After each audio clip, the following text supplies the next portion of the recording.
Hey, I'm Michael Artsis. Thanks so much for joining us for this Adorama Pro video review. We're flying the Phantom Vision 2 Plus right now, which is a great aerial drone for photography, video, and, well, just having fun. We're going to teach you a little bit about flight safety and talk about some of the benefits of this great device. Check this out. This DJI Vision 2 Plus really improves upon the Phantom 1. The only drawbacks are the fact that the camera could be a little bit better and the fact that it's got a steeper price. This thing's ready to fly out of the box. It's got a 14 megapixel camera for stills, which looks stunning. Its camera shoots 1080 for video at 30 frames a second and 60 frames a second at 720. Now the camera realistically for video is at the level of about a GoPro 1, maybe even a 2, but it's certainly not where the Hero 3 or 3 Plus are as far as quality, which means that it doesn't do as well in low light, but it does look pretty good. I'd stay away from close-ups. I'd keep everything wide and far away if you're using it for a serious production. As a hobby for fun, it's amazing. And as a spy tool, it's great too. In addition to that, its new battery gives you a 25-minute flight time, and that's legitimate. That is not a joke, but we have 3 batteries. Because it's just so much fun to fly this thing, you need extra batteries. I'll tell you that the batteries in the remote and your phone don't drain very fast, so you're good with that. So in the past, you had to buy the ZenMu gimbal and then mount your GoPro to that. Now you've got the camera on a gimbal on a transmitter, so it sends it back to your iPhone. You also have a booster right here on your remote control that allows you to get the chopper further away and still get a signal to your iPhone. You get both video and some data. You can either record video or take photos. You can't do both at the same time, but what you can do is you can stop your video in air, take a photo. When the photo's done, you can start your video again. And you can send your photo and videos back to your phone, not only to look at as you're flying, but you can send it back to your camera roll on the spot and then have it also automatically upload to your social media like Facebook. It's a free app that gives you the feedback from the device, which is great, and that's the DJI app. You don't have to plug it into a PC to calibrate it every time you fly, or even at all. We haven't calibrated it once, and we've got a lot of flight time on it. It's very simple. You put the battery in, you hit the button once for about a second, the lights will come on, then you hold it down for 2 seconds. You then power up the range extender by turning that on. You then go into your phone and you go into your Wi-Fi settings, turn Wi-Fi on and select Phantom. It has its own network. Then you'll go into the app. Look at the lights on the back of the DJI. If they're solid green, you're ready to go.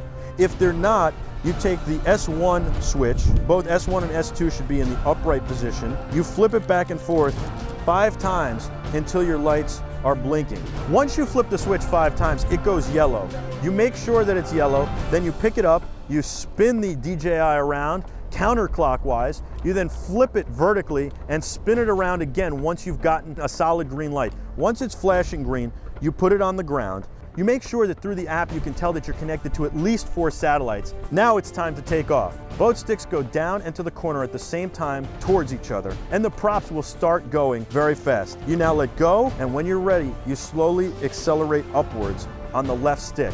This lifts the DJI up, and it's good to fly at a very slow speed to start. So now that you're up in the air, you need to know some things. Your leftmost stick will give you up and down for the height of the DJI, and then if you go left and right, it will spin it around like a top to change the direction it's flying. Your red lights are the front, your green lights are the back. Your rightmost stick will give you forward and back, right and left.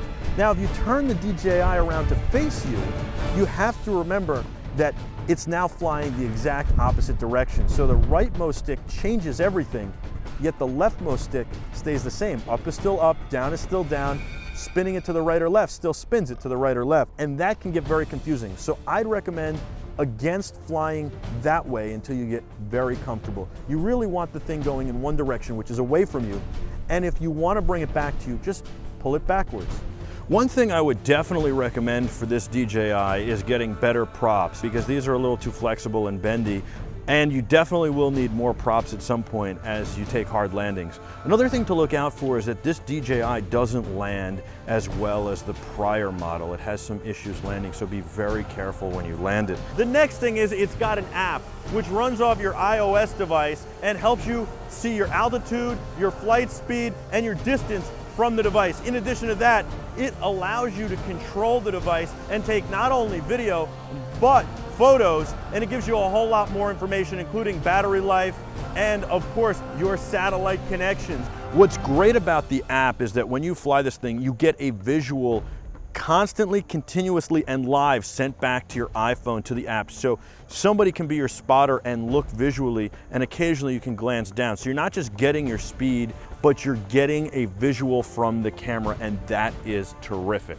You can tell your flight speed, your distance from you, and your height. If you go too far, you'll lose the connection. Bring it back so that you can get your connection again. So the first thing about flying this thing safely is you want to find a wide open space where there are no obstructions. You don't want tight areas with tall trees, you don't want power lines, and you want to be away from people in cars. The second thing is you got to put it on the ground before you start the thing up. Make sure your batteries are fully charged and charged up. And the reality is that somebody should be assisting you and be your eyes. They should be looking at your phone, reading the vitals, and looking up in the sky occasionally. Your eyes should always be focused up in the sky at the DJI. You don't want to lose your visual at any time in case something happens here. Now remember that if you did everything right, the DJI will come back to you if it loses its connection, provided it has enough battery to get back. If it doesn't, it will land where it is very slowly and safely. That's what you want to remember if you do get into trouble with it. But the key is to try and fly this thing safely. I'd recommend not flying it too far and not flying it too high, especially because at a certain altitude, about 400 feet, you'll start to get into airspace, which you don't want to do. Keeping it out of airspace is really important because not only can it really damage a plane or helicopter, but it can startle the pilot and cause a real problem. Now, I'm wearing shades because I think shades are a must when you're flying this. Not only safety for you and your eyes, but this will help you be able to keep a visual eye on the DJI. If you can't see because you don't have shades on, you'll lose it. So make sure you got a good pair of sunglasses that allows you to see.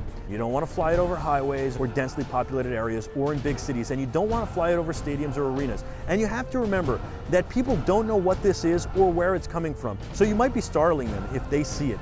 And that could change how they react and potentially could cause an accident or a problem. So you have to be cognizant of that too. The thing is a lot of fun and it's great and it can be a great tool, but you have to fly it safely. And that is priority number one. This thing will tell you when the battery is low. Bring it back immediately. Don't waste any time. If you feel like you've lost control of it for even a second, bring it back, figure out what's wrong, and take it somewhere else to fly. If you've lost visual on your mobile device, bring it back immediately. Stop flying it. Just get it back safely.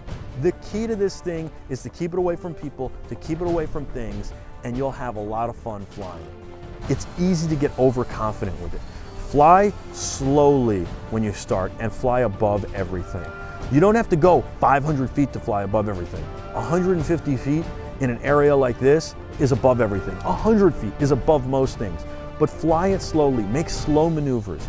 Don't get too fast. Get very comfortable with this. If it lands safely somewhere and you can't find it because it ran out of battery or for some other reason, there is a Find My DJI feature, which is a great feature. If you seem to be losing control of the device because of interference or something else, bring it down safely and stop flying. There's certainly times when you seem like you can lose control in very high RF environments, when it loses satellite signal, and for some reason when you're near power lines. So that's stuff you have to be aware of. When you fly it higher and further away from things, that's when you can have more fun, let it loose, speed it up, and do more things like that. Now with the controls, especially when you're flying low, you want to make gingerly slow, subtle movements. A full inch in each direction and you're making wild movements. You have to be very careful about flying in wind and bad weather. Wind can carry this thing away and make it get away from you. And bad weather is bad for it. You don't want it to get wet or get it near or in water, especially rain or snow. The bottom line is just don't take chances with the DJI. Fly it safely. You really can't just take it to a shoot without any experience. You've got to train on this thing and see how it shoots in different environments and what you're going to get. I would say you got to put about 5 to 10 hours in on this thing before you could even consider taking it to a real shoot and getting paid for using it. And you've got to watch your footage back. All in all, I think this thing is great. It's got a higher price point, but you get the camera, the gimbal, and the device with bigger batteries, longer flight time, the remote control, and the range extender, all for the price point. I'm impressed by this a lot more than I was with the Phantom One, and there's no doubt in my mind this is a ton of fun and can be a great tool. Thanks for watching this Adorama Pro video review. I want you to have a lot of fun with your DJI Phantom Vision 2 Plus. It's really awesome and it's great fun. You can check it out at Adorama Store in New York City or online on Adorama.com. And don't forget to check out more reviews and videos online as well. I'm Michael Artsis. Be terrific.